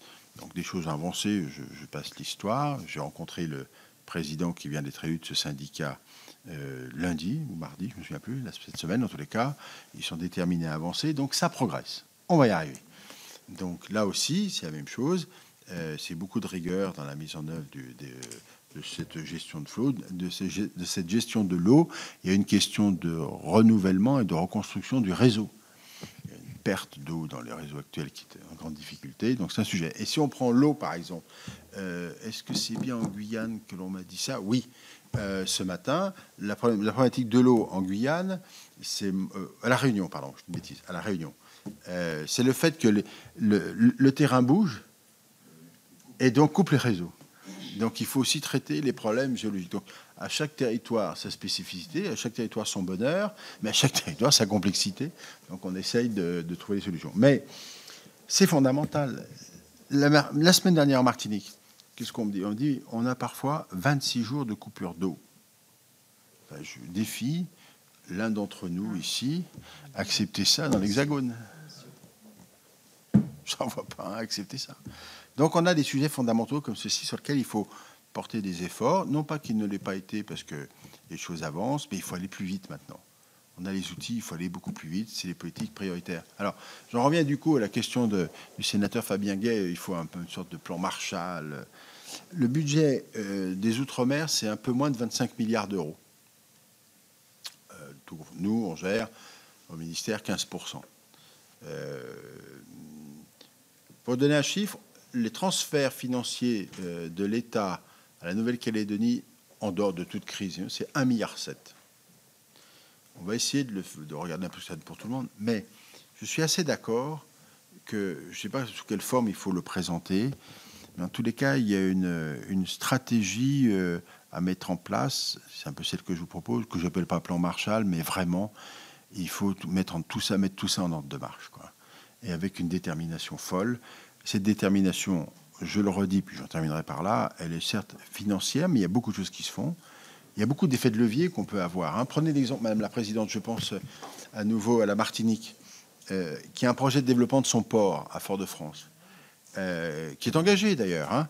L'État va participer à hauteur de 35 millions d'euros, les entreprises participent, tout ça, ça fonctionne. Mais c'est de nature à donner un boost économique à la Martinique, parce que des bateaux plus importants pourront venir. Ils pourront d'ailleurs au demeurant acheter aussi des produits plus largement, donc contribuer à la vie chère en ayant des produits plus de choix. Donc ça fait partie des outils de développement qui sont absolument fondamentaux. Alors, vous avez ça un peu ailleurs. Voilà, je parle de la Martinique parce que j'en viens. Donc voilà, mais c'est vrai ailleurs. C'est vrai aussi à Mayotte. Il y a d'autres sujets. Mayotte, le développement, on ne va pas passer en revue tous les territoires, mais Mayotte, l'usine de désalinisation, c'est un vrai sujet. La question de l'aéroport et de sa piste est un vrai sujet. Voilà, il y a plein de choses comme ça. Mais je pense qu'on est capable de relever le défi. Il faut juste qu'on se mette qu'on organise un peu la mission, si je puis dire. Mais au-delà de ça, on peut avoir très beaux résultats, à mon avis, dans un délai relativement raisonnable. On ne résoudra pas tout en 6 mois, non, je ne vais pas vous raconter ça, personne ne me croira. Et puis vous aurez raison de ne pas me croire. Mais en revanche, on peut se mettre un plan à 5-6 ans, on peut déjà faire beaucoup de choses. Voilà, Madame la Présidente. Merci. On continue. Philippe Grosvalet. Philippe. Merci, Madame la Présidente. Une petite parenthèse sur les ports. Oui, à condition que les armateurs et les grands armateurs français ne fassent pas chanter nos ports en nous menaçant de quitter nos grands ports maritimes. Je pense au grand port maritime de Nantes-Saint-Nazaire, mais le port de la Martinique, le projet sur le port de la Martinique, de Hub, est aussi dépendant du bon vouloir de ces armateurs. Je le dis au passage. Oui, je voulais intervenir. On parle évidemment beaucoup de la cherté de la vie dans les territoires ultramarins, mais au fond, on parle assez peu de la double peine que subissent nos compatriotes là-bas. Fabien Gay parlait de la Seine-Saint-Denis. Un rapport de la Cour des comptes donne les taux d'allocataires du RSA pour la population des 15-69 ans. L'Ille-et-Vilaine, 2,63%.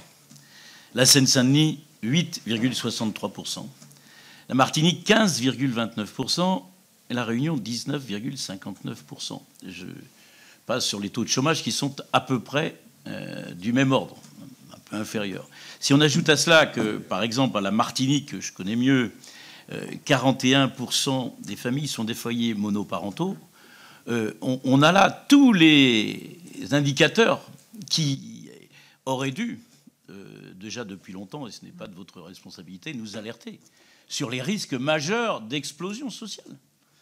Alors, la double peine, c'est la cherté de la vie. Je vais vous faire une proposition, monsieur le ministre. Vous allez faire des économies d'argent en n'allant pas chercher des bureaux d'études et des économies de temps, puisque vous aurez l'information immédiatement. Il y a de l'intelligence citoyenne et il y a des jeunes...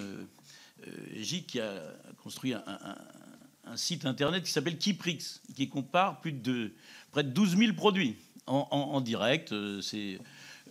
Voilà. Donc vous avez les produits par produit, donc vous n'avez pas besoin de bureau d'études. Les citoyens se sont emparés de ce sujet parce que c'est insupportable. Et vous voyez, vous constatez, c'est des amis martiniquais qui m'ont fait découvrir ce site, vous découvrez à l'évidence des écarts incroyables et c'est évidemment des prix avérés. Donc voilà, vous pourrez le constater immédiatement. Alors la triple peine, c'est que d'une colère citoyenne légitime, certains s'en emparent pour des violences insupportables qui viennent ajouter, bien sûr, à l'insécurité, mais surtout à la peine, puisque des milliers d'emplois sont aujourd'hui menacés parce qu'il y a eu des incendies, des destructions d'entreprises, parce qu'il y a une insécurité sur l'ensemble de ce territoire. Et donc, et j'ajoute que les effets sur le tourisme à moyen et long terme sont catastrophiques dans un moment où certains territoires retrouvaient de l'attractivité auprès d'un certain nombre de publics. Donc, on est là sur des choses longues. Donc, il va falloir trouver des solutions. Ma question porte sur un rapport qui avait été commis l'an dernier à l'Assemblée nationale sur la situation de la distribution et de la chaîne logistique en Martinique et qui qualifiait d'oligopole la situation martiniquaise. Alors, les différentes entreprises ont été reçues récemment par le préfet. Il y a eu des discussions. Ma question, c'est est-ce que l'État, au-delà de cette commission d'enquête parlementaire, se donne les moyens d'enquêter avec ses moyens et ses services sur cette situation pour l'objectiver réellement, parce que en tant que citoyen, on doit pouvoir s'interroger sur l'ensemble de cette chaîne logistique dont on sait très bien qu'elle participe en premier lieu au prix. Et quand on voit des prix à 40, 50, 100% plus chers, évidemment, on a de quoi s'interroger sur cette chaîne logistique et de distribution. Ma seconde question, qui n'est pas une question, elle est liée effectivement sans doute à l'avenir de ces territoires. Il faut que l'on donne de l'espoir et de l'espoir à la jeunesse. Quand on voit les taux de chômage chez les jeunes et quand on sait et qu'on constate aujourd'hui que les jeunes Martiniquais qui, par exemple, je prends l'exemple de la Martinique que je connais mieux, qui ont la possibilité de poursuivre des études supérieures, quittent la Martinique, mais aujourd'hui n'y reviennent plus, et que ceux qui, eux, n'ont pas cette capacité ou cette chance ou cette possibilité restent à la Martinique, mais ne sont pas diplômés et n'ont pas accès à l'emploi, on imagine que dans le temps long, ce que va provoquer l'ensemble de ces circonstances. Il faut donner un espoir à la jeunesse. Il faut évidemment, alors je ne sais pas comment s'appellera ce plan, peut-être il portera votre nom, monsieur le ministre, mais en tout cas donnons-leur cet espoir par l'emploi, parce que sinon ça nous amènera des révoltes qui seront légitimes sur les causes, mais certainement pas dans la façon violente de les mettre en œuvre. Merci Philippe. Éric Dumoulin. Madame la Présidente, Monsieur le Ministre, bonsoir. Merci pour votre présentation d'ensemble. Moi, je vais revenir sur la Nouvelle-Calédonie. Vous nous avez mis un tout petit peu l'eau à la bouche en nous disant si vous me posez la question ou si j'en ai le temps, je vais vous donner un petit peu les lignes d'horizon de mon ministère sur ce dossier ô combien sensible, en sachant que à la fois le président du Sénat et la présidente de l'Assemblée nationale en reviennent, et que je sais c'est une préoccupation majeure du gouvernement et plus généralement de la France en ce moment. Donc voilà, je vous prends au mot et je vous demande un petit peu quelles sont les lignes d'horizon sur lesquelles vous pouvez nous renseigner pour le court moyen terme. Et dernière question, et après on vous laissera à la fois répondre et conclure, Monsieur le Ministre. Annick Jacquemet. Merci Madame la Présidente. Merci Monsieur le Ministre. Ma question portait aussi sur la Nouvelle-Calédonie.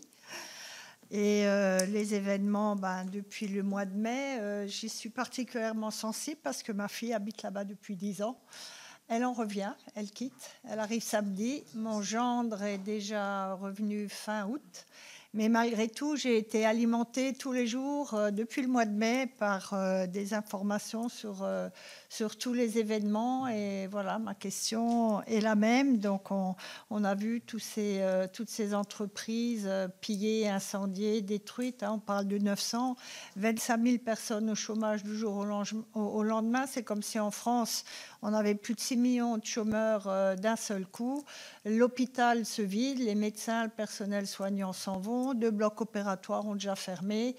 La province sud, vous le savez bien, la tribu Saint-Louis empêche tout passage et il y a 12 000 personnes qui sont obligées de rejoindre Nouméa par des navettes par la mer.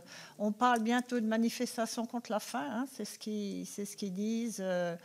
Parce que le pouvoir d'achat diminue. Et voilà, donc je joins mon collègue pour avoir des informations, un calendrier, si vous pouvez nous en donner. Bon, on sait tous que c'est pas facile, qu'il y a un vieux contentieux. Mais voilà, est-ce qu'il va falloir recommencer tous les 10, 20 ou 30 ans? Parce que finalement, les décisions qui se prennent maintenant, est-ce que la prochaine génération va être en accord ou pas? Voilà, nous sommes impatients de vous entendre. Madame la Présidente, si vous me donnez 1 heure, je vais y arriver. Peut-être pour répondre au sénateur Grosvalet tout de suite.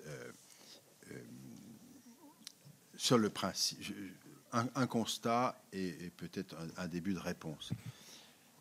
La semaine dernière, je suis allé à la fois voir les pêcheurs, voir dans un lycée qui est un lycée généraliste, mais qui a un côté technique qui forme des gens pour cuisiner ou pour servir en salle. Et ces derniers, en tous les cas, sont très très bien formés et ont un très beau succès. Quand on pose la question au proviseur, en l'occurrence Madame le proviseur, comment ça se passe après, eh bien, il y avait un jeune qui était là, il dit, en général, on trouve un travail dans l'Hexagone ou ailleurs. On a beaucoup de mal à trouver sur le territoire. On peut trouver, mais c'est pas toujours ce qu'on souhaite. Enfin, bon, plein de choses. Et pour revenir, c'est compliqué. Et malheureusement, ils ne sont pas les seuls. Malheureusement, ils ne sont pas les seuls.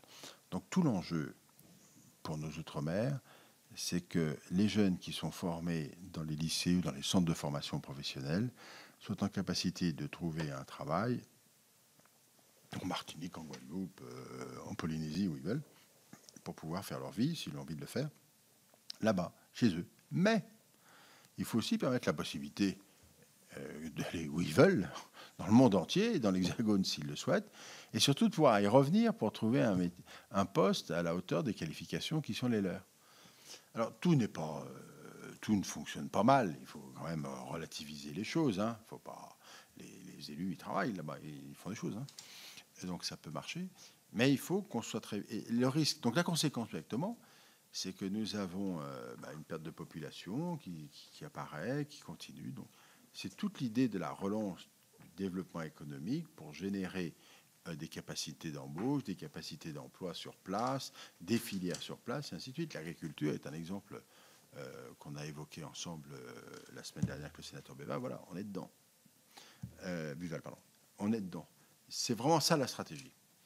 Et pour répondre à votre question sur les prix et l'accord qui est intervenu, c'est un accord qui est intervenu le 16 octobre dernier. L'État était présent, bien évidemment, avec l'idée qu'on fera un comparatif des prix avant et après pour s'assurer que les choses sont tenues et qu'on n'ait pas cet effet d'aubaine et d'inflation. Et on va mettre les systèmes de contrôle en place. Alors, on l'a évoqué tout à l'heure, il y a les systèmes de contrôle locaux, on renforce, et il y a les systèmes nationaux que l'on détient qui nous permettent d'avoir ce dispositif de contrôle. Donc on est sur l'autorité de la concurrence est saisie, bien évidemment, et ça, les moyens de l'État sont renforcés en équivalent temps plein, je crois que c'est 13, sauf erreur de ma part, enfin je parle de mémoire, qui permettront d'assurer ce travail-là. Évidemment, on n'est pas dupe, il faut faire attention que les efforts qui sont faits d'un côté ne soient pas compensés excessivement de l'autre. Il faut vraiment qu'on ait ce contrôle. Mais au-delà de ça, il faudra se poser la vraie question de la vie chère. Et donc, c'est le fameux dino de la vie chère qu'on veut monter, que je vais mettre en place pour avoir la vérité des choses. Ça, c'est vraiment essentiel. Et puis pour les armateurs, oui, on leur parle, si je puis me permettre. On leur parle. Alors, sénateur Dumoulin et sénatrice Jacquemet, la Nouvelle-Calédonie. Les événements du 13 mai ont eu pour conséquence immédiate la baisse de 15% du produit intérieur brut de la Nouvelle-Calédonie. Des dégâts matériels considérables du monde de l'entreprise, également des bâtiments publics de toute nature, singulièrement les écoles.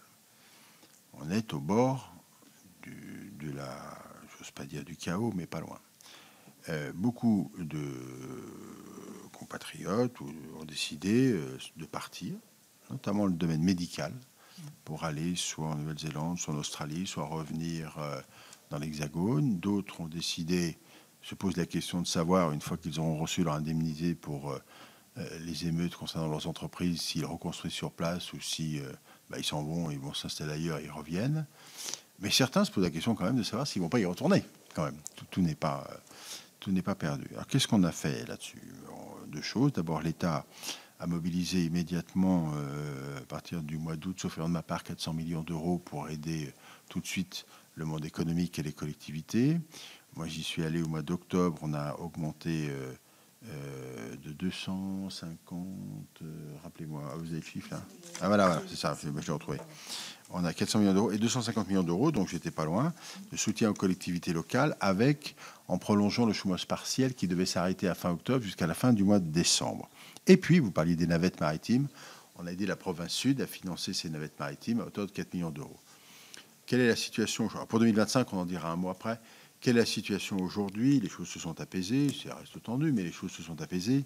Les forces de l'ordre ont fait un travail formidable. Alors, on dit ça un peu mécaniquement parfois, mais c'est vraiment la réalité. La route de Saint-Louis est réouverte, les choses se sont apaisées également. L'usine de nickel sud, dont le système électrique de condensateur, je cherche le nom exact, un transformateur, je crois, a été détruit, vient d'être remis en service, donc elle retrouve depuis, c'est récent, depuis mardi dernier, elle retrouve un fonctionnement normal, donc elle va pouvoir remonter en capacité. L'usine Nord, elle, est toujours fermée, mais pour le coup, les fours sont froids, mais il y a des repreneurs qui se présentent régulièrement, ça c'est géré par le ministère de l'Industrie, avec des repreneurs qui veulent venir, donc quand même l'espoir de pouvoir relancer à moyen terme l'usine Nord est possible, l'usine Sud redémarre. L'usine de Thio est malheureusement fermée parce qu'elle a été détruite par ses propres... Bon, sans entrer dans le détail, elle ne fonctionne pas pour l'instant et je crains qu'elle ne refonctionne pas. Et nous avons aidé tout de suite les collectivités locales, je le disais, financièrement, en attribuant les aides directement aux provinces ou aux communes pour qu'elles puissent payer leurs fournisseurs et relancer le dispositif économique. Donc ça, c'est en cours, c'est maintenant, c'est en train de se faire. On a aidé également le gouvernement à faire face à ces engagements. Alors nous aurons en 2025, il faut continuer les aides. On avait déjà annoncé au budget 500 millions d'euros, plus, alors 500 millions d'euros, ce sont des prêts garantis en réalité, plus 170 millions supplémentaires au moment qu'on discutera bientôt, plus le Premier ministre vient de recevoir le président du gouvernement lundi matin et a annoncé que l'aide serait portée, était à 770 millions d'euros, était portée à 1 milliard d'euros. Alors faut qu'on se dise des choses comme vraiment, ce sont des aides, ce sont des prêts en fait. Donc ça permet de se désengager de ceux qui avaient été accordés avant, de libérer à nouveau du cash pour pouvoir engager les procédures et réinjecter de l'argent dans les projets.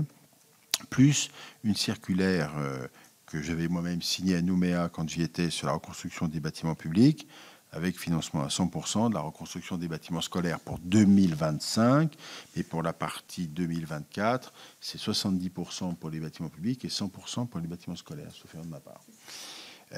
Donc on aide fortement.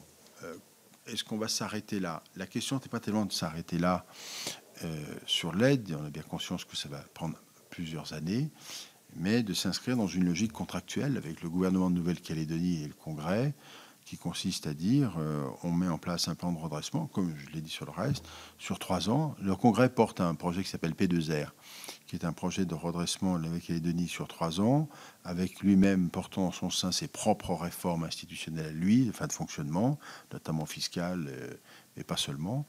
Et nous, l'État, on va accompagner ce processus. Alors, le Congrès porte lui-même, comme on connaissait la situation institutionnelle de la Nouvelle-Calédonie, c'est pas un département, hein, ça fonctionne différemment. Le Congrès porte lui-même un projet. Donc on va essayer de faire un masse de tout et la synthèse de tout ça pour qu'on ait vraiment une contractualisation sur 3 ans avec des aides parallèles, des engagements de l'État qui permettent à la Nouvelle-Calédonie de redémarrer. Alors ce que l'on nous dit en ce début de semaine, mais vous avez peut-être d'autres informations, c'est que ça commence à repartir. Mais l'hôpital est un sujet d'inquiétude, hein. Donc j'y suis allé évidemment. Les 2 blocs sont fermés, il y a des médecins qui sont déjà partis, il y en a qui arrivent en fin de contrat et veulent partir. Et c'est pas qu'il n'y en ait pas qui ne viendraient pas, d'ailleurs, ils ont plutôt envie de venir, mais ils attendent de savoir comment la Nouvelle-Calédonie va se restabiliser. C'est bien légitime. Donc les enjeux sont extrêmement forts. Mais sur le reste du territoire, la couverture médicale est présente, mais les gens s'interrogent naturellement sur l'avenir. Alors, parallèlement à ce travail, il y a part cette semaine, Monsieur Emmanuel Moulin, qui a été mandaté par le Premier ministre pour aller accompagner ce projet de redressement économique avec l'argent immédiat que l'on met, plus travailler sur le développement économique pas seulement économique et social, je devrais dire, de la Nouvelle-Calédonie sur les 3 ans qui viennent, donc pour préfigurer ce plan-là. Et en parallèle, le président du Sénat et la présidente de l'Assemblée nationale sont allés, eux, sur le volet institutionnel. Donc ils ont mis en place un calendrier de discussion dont on devrait avoir une première approche au début du mois de décembre, le 5, sauf erreur de map, et puis après janvier. Une première étape le 5 décembre, et après en janvier, pour mener à la fois le redressement économique et l'évolution institutionnelle. Donc voilà où nous en sommes. L'objectif, c'est d'espérer, mais connaissez le processus, espérer une solution dans le courant de l'année 2025. Le plus tôt sera le mieux, mais il faut que ce soit solide. Donc, les avancées quand même réelles, c'est que on a réussi, en y allant au mois d'octobre, ensuite avec les présidents des assemblées qui sont allés, à renouer un dialogue et à remettre un peu tout le monde autour de la table. On ne procède que par étapes pour l'instant. Et tout le monde est bien conscient, ça je crois qu'une conscience qui est parfaitement là, que la Nouvelle-Calédonie doit être, à frôler la catastrophe, ou frôle la catastrophe, ou sera une catastrophe si jamais on ne trouve pas de solution pour elle et si les gens ne se mobilisent pas. Pour l'instant, tout le monde se mobilise pour avancer, donc c'est plutôt du positif, parce qu'il n'y a pas que des choses négatives quand même, il y a des choses positives. Donc ça avance et en tous les cas, on s'y emploie. Voilà. Merci beaucoup, Monsieur le Ministre, de toutes ces informations et merci de nous avoir fait voyager à travers les océans. Oui. Et on vous souhaite bien évidemment de pouvoir tracer cette vision, ces perspectives dont ont besoin ces 12-13 territoires ultramarins. Et puis on vous souhaite aussi beaucoup de courage parce que, bien évidemment, non seulement vous devez être présent ici dans l'Hexagone, mais aussi à chacun de vos déplacements. Ça nécessite aussi une santé de fer, mais on sait que vous l'avez et que vous en avez en tout cas la volonté. Merci de nous avoir consacré presque 2 heures de votre temps et on vous dit à très bientôt puisque on aura le plaisir peut-être de monter une audition commune aussi avec la délégation aux Outre-mer dans le courant de l'année 2025. Merci, Monsieur le Ministre, et merci à tous vos collaborateurs qui vous ont accompagné pour cette audition. Merci beaucoup. Merci.